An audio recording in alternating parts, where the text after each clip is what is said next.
Halo, apa kabar? Saatnya Anda menyimak berita Makassar bersama saya Priscilia Claudia. Sejumlah berita menarik akan kami sajikan untuk Anda dan berikut 3 berita utama hari ini. Hujan terus mengguyur Kabupaten Goa, akibatnya air sungai meluap dan merendam rumah warga. Jembatan kayu sepanjang 45 meter penghubung antar kampung di Kabupaten Maros roboh setelah tersapu air bah setinggi 7 meter. Komisi Informasi Publik Bulukumba mengecam tindakan arogansi polisi yang dinilai berlebihan saat melakukan pengamanan di gudang logistik KPU Bulukumba.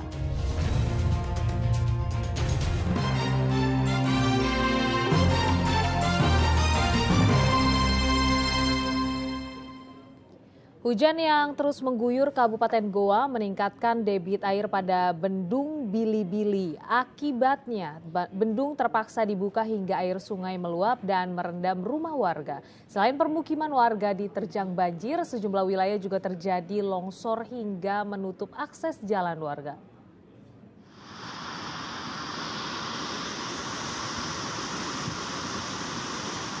Air sungai meluap saat jalur Bendung Bili-Bili Goa dibuka karena debit air kian meninggi. Cuaca ekstrim yang terjadi beberapa hari terakhir membuat air seakan sulit lagi ditampung di jalur bendungan Bili-Bili Goa. Akibatnya banjir merendam rumah-rumah warga yang berada di 2 kecamatan. Beruntung sejumlah penghuni rumah yang terdampak banjir langsung dievakuasi ke dataran tinggi atau ke tempat yang lebih aman sehingga tak menimbulkan korban jiwa.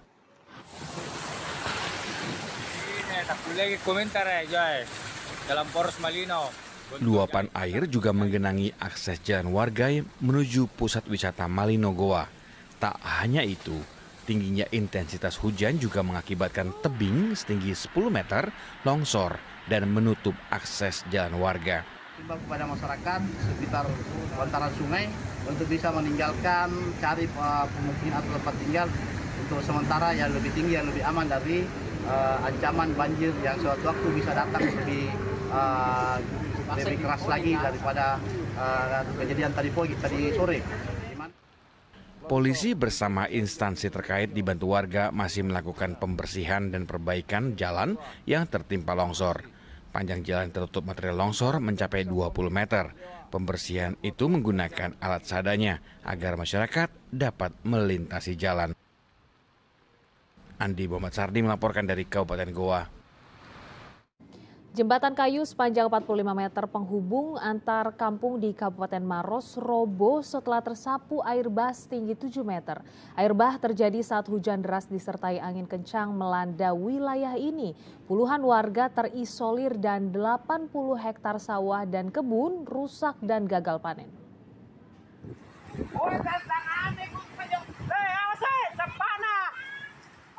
Jembatan ini roboh, tidak kuat menahan arus air deras yang menerjang konstruksi jembatan. Tingginya intensitas hujan sejak hari Minggu menyebabkan Sungai Walanai mengirimkan air bah yang menghancurkan beberapa bangunan.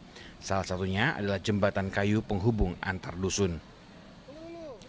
Jembatan dengan panjang 45 meter dengan lebar 2 meter terletak di Desa Rompe Gading, Kecamatan Cenrana, Kabupaten Maros.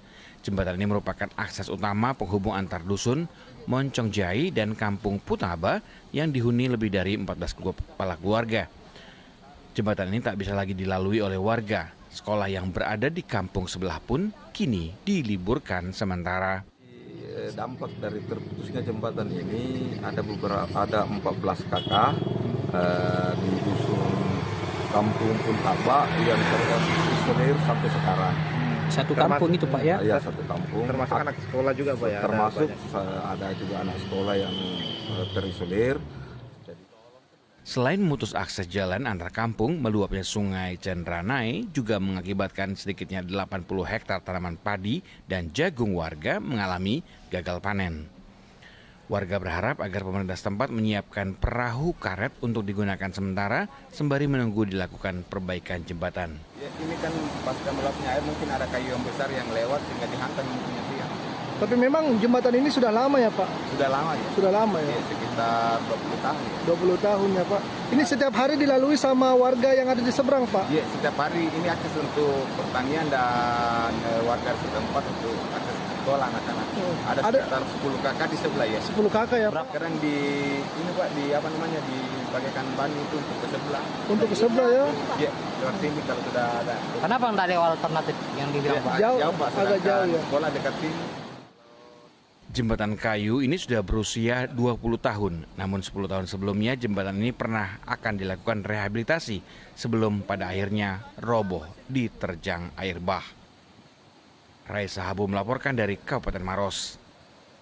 Cuaca ekstrim melanda perairan Sulawesi mengakibatkan nelayan di pesisir kota Parepare, Sulawesi Selatan enggan melaut Selasa sore. Cuaca ekstrim terjadi saat air laut pasang, membuat angin bertiup kencang dan ombak yang tinggi. Kondisi air laut terlihat tidak bersahabat. Cuaca ekstrim melanda perairan Sulawesi umumnya terjadi pada saat air laut pasang. Dalam kondisi seperti ini akan terjadi angin kencang di laut dan ketinggian ombak yang ekstrim. Demi keselamatan, para nelayan memutuskan untuk tidak melaut. Perahu lalu diparkir dan ditambatkan di pesisir pantai agar tidak rusak dihantam ombak. Anginnya ya begini. Kencang Pak ya? Ya, nggak begitu kencang juga karena kalau pagi turun air, nggak begitu keras angin. Ya. Kalau airnya naik baru ada angin yang begini. Tapi nanti kalau itu bahaya. Ya. Ini tidak melaut gara-gara cuaca buruk Pak ya? Sudah berapa? Untuk mengisi waktu, para nelayan memperbaiki bagian perahu yang mungkin rusak. Sementara untuk mendapatkan penghasilan tambahan saat cuaca laut tidak bersahabat, nelayan bekerja serabutan. Para nelayan menunggu tawaran dari warga yang membutuhkan tenaganya untuk mendapatkan penghasilan. Ya, banyak. Anginnya kencang ya? Ya, anginnya kencang. Terus ombak gimana Pak? Kalau ombak, biasa di sini ombaknya. Jadi makanya dikasihnya di sini pinggiran. Pinggir ini batu ini. Kalau sini bahaya karena ombak besar, batu Ya. Para nelayan berharap pemerintah daerah bisa memberikan bantuan berupa pekerjaan sementara agar para nelayan bisa tetap mendapatkan penghasilan untuk keluarga. Suwardi Gatang melaporkan dari kota Parepare. Diduga sopir mengantuk, sebuah mobil pickup terjun ke jurang sedalam 10 meter di jalur Trans Sulawesi, Kecamatan Malawa, Kabupaten Maros. Korban mengalami luka pada bagian kaki akibat terjepit. bisa jadi ditarik dari Mobil pickup masuk ke jurang sedalam 10 meter di Jalan Trans Sulawesi Poros Bone, Kecamatan Malawa, Kabupaten Maros, Senin yang lalu. Mobil pickup yang dikendarai Asrullah 38 tahun hilang kendali setelah melaju kencang dari arah Kabupaten Wajo menuju Kota Makassar. Tiba di area pegunungan Malawa, jalan menikung dan menurun tajam, menyebabkan mobil pickup mengalami kecelakaan lalu lintas. Diduga supir dalam keadaan mengantuk. Peristiwa kecelakaan lalu lintas atau kontrol di tepatnya di Jalan Poros Malawa, Poros Maros Bone. Itu terjadi akibat disebabkan oleh pengemudi yang mungkin mengantuk dan tidak bisa menguasai kendaraannya sehingga tergelincir ke bawah jurang yang sedalam kurang lebih 10 meter. Tidak ada korban jiwa dalam peristiwa ini. Kasus ini pun telah ditangani kepolisian Polsek Malawa, Kabupaten Maros. Korban yang mengalami luka pada bagian kaki akibat terjepit saat ini tengah berada di rumah sakit. Polisi mengimbau agar masyarakat lebih berhati-hati saat berkendara, terutama di musim penghujan seperti sekarang ini. Raisa Habu melaporkan dari Kabupaten Maros. Sungguh nekat, kabel bertegangan tinggi di tower provider Desa Lepanggang, Kabupaten Pinrang dicuri. Akibat pencurian kabel tower itu, pelayanan di kantor desa sempat terganggu. Pencurian kabel bertegangan tinggi terjadi di salah satu tower provider di Jalan Desa Lepanggang, Kecamatan Patampanua, Kabupaten Pinrang Selasa lalu. Pelaku yang masuk ke dalam lokasi tower setelah menggunting pagar kawat ini dijadikan pagar. Kabel yang dicuri memiliki tegangan tinggi. Diduga pelaku merupakan spesialis pencurian kabel. Tadi malam Pak, sekitar jam-jam 10-an. Jam 10 ya. Iya. Terus dampaknya apa Pak? Apa saja yang diambil di dalam Pak itu Yang dari barangan yang didapat kemarin itu Pak, kabel sekitar 5 meter. Itu hanya sempat ambil. Nah, cabut tapi belum terambil. Jadi masyarakat di sini sempat temukan, tapi pelakunya sudah hilang. Tapi itu kan tegangan tinggi di dalam Pak. Kira-kira pelakunya sudah biasa ke sini atau memang profesional begitu Pak? Tapi kalau dilihat dari situasinya Pak, mungkin memang pasti orang profesional, yang orang-orang biasa yang tidak bisa kerja begitu Pak. Akibat pencurian kabel tower ini, pelayanan di kantor desa setempat terganggu karena jaringan yang digunakan mengalami gangguan. Tampaknya di situ Pak sangat berdampak kepada kami Pak, yang khususnya di sekitar tower sini, karena pada saat itu jaringan sudah tidak bagus Pak.